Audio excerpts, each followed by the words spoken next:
So I watch an inordinate amount of college basketball during the winter months.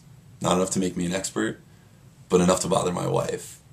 The fun thing about the NCAA tournament is you don't necessarily need to watch a lot of college basketball or be an expert to have an opinion on who's going to win the national championship.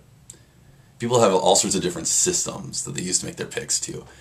You hear about goofy ones, people that pick based on the uniforms they like the best or their favorite mascot. A lot of people seem to have this bizarre mixture of statistical analysis and blind faith.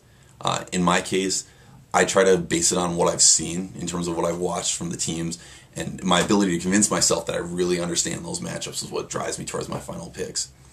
This year, nothing really entertaining in my bracket. 3 of my Elite 8 matchups are number 1 seeds versus number 2 seeds, and my Final Four has 2 number 1s, North Carolina and Kentucky, and a pair of number 2 seeds, Missouri and Ohio State. I do have some upsets in the early rounds, I guess. I have the number 12 seeds of VCU. They're knocking off the 5 seed Wichita State. I also have a 12 seed former Gopher coach Dan Munson and the Long Beach State Dirtbags. I have them knocking off New Mexico. When it comes down to the national championship, here's my dirty little secret. You kind of have to go a little against the grain. You can't pick the same teams everybody's picking in your office pool. In my case, picking a number 2 seed isn't that against the grain, but I am going to go with Mizzou. I'm picking the Tigers.